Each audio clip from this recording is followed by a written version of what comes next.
Well met, heroes. This is Ethan from the Legendary team, and in this February Q&A video, I'm going to answer some questions from RavenX, Jeremiah, and Mazeeken.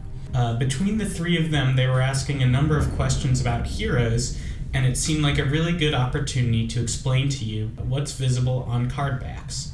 So here I am, I'm on Quest 2, I'm about to enter Flames of Darmir Chapter 2, and as you can see up here, it's going to be a fire level, and that means that I know that there are going to be fire affinity heroes, and there's going to be some other affinity heroes too, but I know that the boss is going to be a fire hero. So I'm going to choose my ally, I'm going to choose King Una down here, and here's my team, and as you can see, I have this Flamebound Daughter set as my leader card. I'm going to tap on her to open her up. She's a fire affinity hero, and on the card front I can see some symbols and her stats and her level, and that she's a mage and a human. Now if I tap again, I can see the card back, and the card back shows a lot of useful information when you're really looking to optimize your team. First, it shows some little bit of story about the Flamebound Daughter, and then below that, first is the Affinity Bonus. So this was one of the questions, how does the affinity affect the damage a hero does?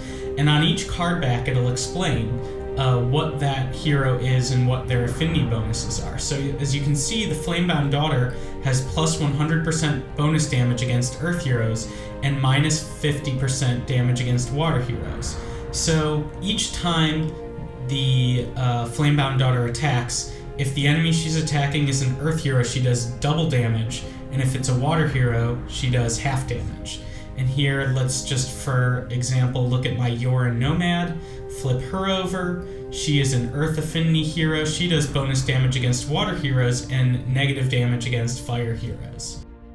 So now this character, the Flamebound Daughter, was my leader, and another question was about how to choose a leader character.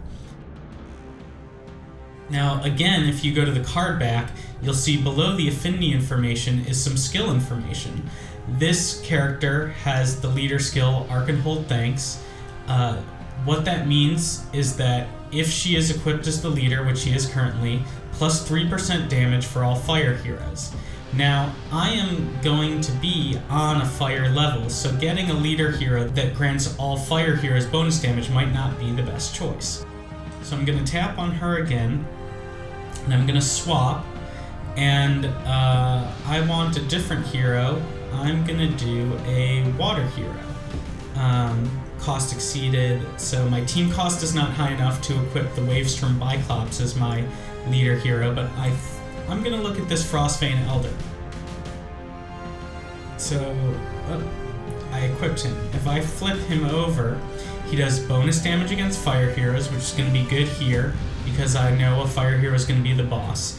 And he gives plus 9% damage for all water heroes. So again, this is a pretty good leader skill for this level. So on my team, I have the Sharhine Healer equipped. So I have 2 water characters, and the Sharhine Healer is a healer, not really an attacker type, so I'm going to see if maybe there's an attacker type that I would like to equip instead.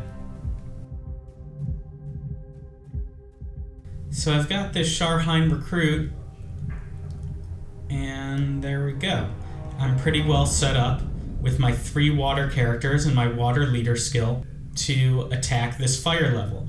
Now the one last question I wanted to address was about the skill icons. Right here, there's one icon with you can see a square border, and one icon that is just a circle. And if I flip them over, you see that that's a symbol for what my leader skill is. And really it's a symbol for what type of skill it is. So any skill icon with this square border is for a leader skill, and a round border is for a battle skill. And you can see these are both swords. That means that these skills are related to dealing damage, right? This one grants bonus damage, this one converts fire gems into water gems and attacks enemies. This guy has an attack, and here you can see his battle skill is a down arrow. So let's read that. his battle skill, attack all enemies for 100%, reduce enemies' defense by 25%. So it's a downward arrow because this skill is a debuff. Crack armor debuffs their defense. Attack, attack. Let's look at my other heroes. Attack, attack, attack. This one looks like a heal. So my Starhaven Priestess, she's a priest class, and if I flip her over, you can see her battle skill, Stardust Potion, heals team for 25% of damage. So the skill icon that's on the front of the card, if you flip it over, you'll see it gives you a hint at what type of skill this hero has. So now back to the For My Team screen. Here I am. I think I'm ready to tackle the Flames of Dharmir Chapter 2. As always, thanks for watching, and thank you to RavenX, Jeremiah, and Mazeeken for these questions. Check your inbox soon. I'll be sending you some gems. And as always, if you want to stay up to date on the latest Legendary news, make sure to subscribe to our YouTube channel and like us on Facebook. These are great ways for me and the rest of the team to communicate with you. And if you are really loving Legendary and you want to help us out, it'd be great if you told a friend about Legendary. After watching this video, I would love it if maybe you have a childhood friend that you used to play games with and don't anymore. Tell them about Legendary, maybe they'd like it. So thanks for watching, and keep those questions coming on Facebook, and keep playing Legendary.